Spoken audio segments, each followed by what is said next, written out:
Assalamualaikum warahmatullahi wabarakatuh. Saya Ayuna Fadlilah, NIM P932181131. Di sini saya akan menjelaskan tentang teori dan teknik konseling. Teori dan teknik konseling dibagi menjadi 3 bagian besar. Yang pertama yaitu psikoanalisis. Psikoanalisis menurut Sigmund Freud, dan yang kedua Carl Gustav Jung, dan yang ketiga yaitu Albert Adler.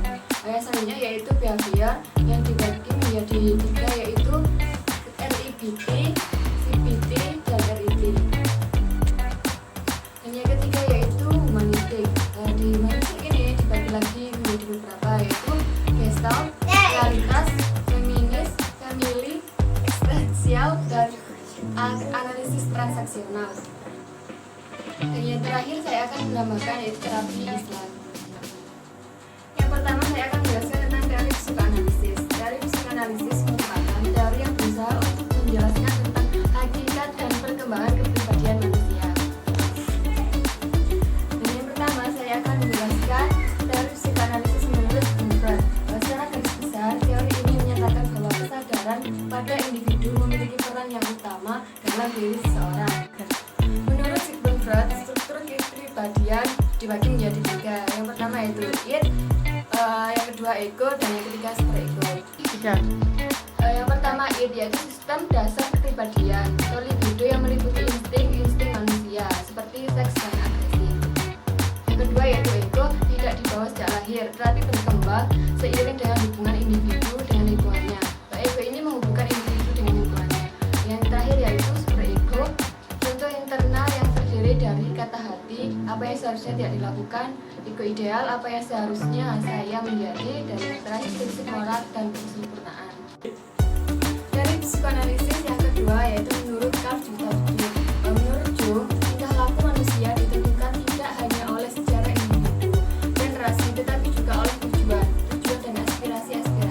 Struktur kepribadian menurut Carl Gustav Jung yang pertama yaitu kesadaran, yang kedua yaitu ego, yang ketiga yaitu kesadaran pribadi dan kompleks, yang keempat yaitu ketidaksadaran kolektif, dan yang kelima sikap, dan yang terakhir fungsi. Tahapan dari terapi psikoanalisis menurut Jung yang pertama yaitu pengakuan, yang kedua yaitu elusidasi atau penjelasan, yang ketiga yaitu pendidikan, dan yang terakhir yaitu transformasi. Yang ketiga, teori psikoanalisis menurut Albert Adler. Dalam teorinya dituliskan bahwa manusia lahir dalam kondisi yang lemah, lalu menyebabkan individu secara alami bergantung pada orang lain. Teknik konseling menurut Albert Adler yang pertama yaitu teknik komparatif, dan yang kedua yaitu teknik analisis mimpi. Yang kedua saya akan menjelaskan tentang teori behavior. Teori behaviorisme ini memandang bahwa ketika dilahirkan, pada dasarnya manusia tidak memiliki bakat apapun. Manusia akan berkembang berdasarkan stimulus yang diterimanya dari lingkungan sekitar. Di dalam teori humanistik ini dibagi menjadi 2. Dan yang kedua yaitu teori behavior. Teori behaviorisme ini memandang bahwa ketika dilahirkan, pada dasarnya manusia tidak memiliki bakat apapun. Manusia akan berkembang berdasarkan stimulus yang diterimanya dari lingkungan sekitar. Yang pertama saya akan menjelaskan tentang RIBT dalam teori behavioristik. Menurut Harkole, RIBT adalah pemecahan masalah yang fokus pada aspek berpikir, menilai, memutuskan, direktif, tanpa lebih banyak berurusan dengan dimensi-dimensi pikiran ketimbang dengan dimensi perasaan. Terdapat 3 pilar yang membangun teori behavior. Di sini terdapat 3 pilar yang membangun teori RIBT. Yang pertama yaitu antecedent event, yang kedua belief, dan yang ketiga emotional consequence. Yang pertama, antecedent event adalah segenap peristiwa luar yang dialami atau memakan individu. Peristiwa terdahulu atau pendahulu yang berupa fakta, tingkah laku, atau sikap orang lain. Yang kedua yaitu belief, atau keyakinan, pandangan, nilai, atau verbalisasi diri individual terhadap suatu peristiwa. Yang ketiga yaitu emotional consequence, yang berarti konsekuensi emosional sebagai akibat atau reaksi individu dalam bentuk perasaan senang atau hambatan emosi dalam hubungan dengan antecedent event tersebut. Di sini saya akan menjelaskan tentang 3 pilar yang membangun tingkah laku individu menurut teori RIBT. Yang pertama adalah antecedent event.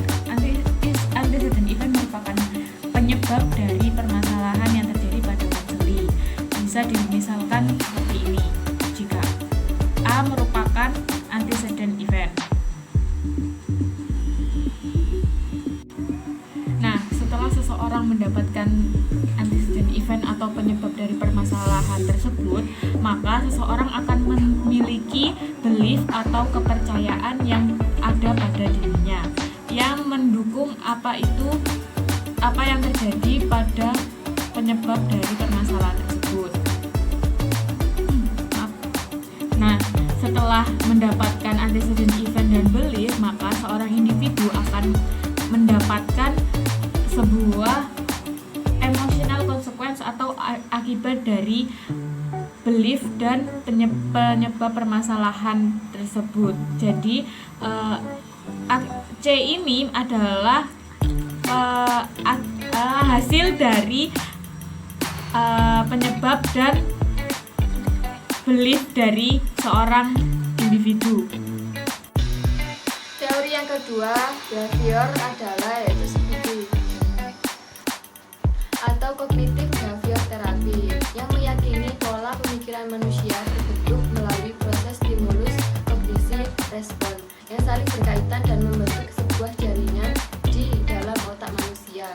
Tujuan dari seperti ini adalah mengajak konseli untuk menantang pikiran dan emosi yang salah dengan menampilkan bukti-bukti yang bertentangan dengan keyakinan mereka tentang masalah yang dihadapi. Yang ketiga yaitu teori humanistik. Teori ini adalah suatu sikap yang menekan kepada pemahaman atau manusia adalah suatu sistem teknik-teknik yang digunakan untuk mempengaruhi klien. Konsep dasar eksistensial humanistik ini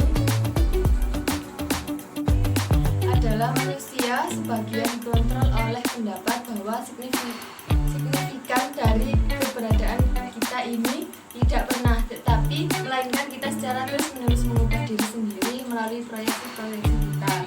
Tujuan dari teori humanistik ini yaitu menyajikan kondisi untuk memaksimalkan kesadaran diri dan kehidupan.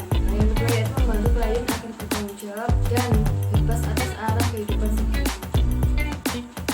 Yang pertama yaitu teori Gestalt. Teori ini adalah terapi eksistensial yang berdasarkan premis bahwa individu harus menentukan caranya sendiri dalam hidup dan menerima tanggung jawab pribadi jika ingin mencapai kedewasaan.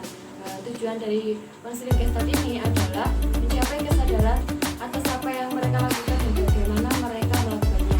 Kesadaran itu termasuk di dalamnya insting, penerimaan diri, pengetahuan tentang lingkungan, tanggung jawab terhadap diri. Yang kedua yaitu teori realitas.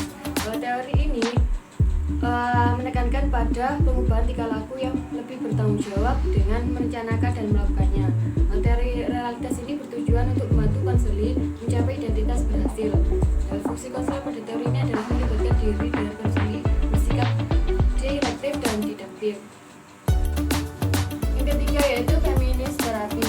Feminis ini adalah sebuah gerakan perempuan yang memperjuangkan emansipasi atau persamaan hak sepenuhnya antara kaum wanita dan pria tanpa adanya diskriminasi. Yang keempat yaitu family terapi. Family terapi ini yaitu suatu cara untuk menata kembali masalah hubungan antar manusia. Merupakan salah satu bentuk psikoterapi kelompok yang berdasarkan pada kenyataan bahwa manusia adalah makhluk sosial dan bukan suatu makhluk yang terisolir. Pendekatan ini melihat masalah individu dalam konteks lingkungan khususnya keluarga dan community. Tujuan dari teori ini yaitu menurunkan konflik kecemasan keluarga, meringankan kesadaran keluarga terhadap kebutuhan masing-masing anggota keluarga dan lain-lain. Yang terakhir yaitu analisis transaksional. Teori ini memiliki asumsi dasar bahwa perilaku komunikasi seorang dipengaruhi oleh ego stage yang dipilihnya. Tujuan utama dari teori ini adalah membantu konseli untuk membuat keputusan baru tentang tingkah laku seseorang dan arah hidupnya. Dan yang terakhir yaitu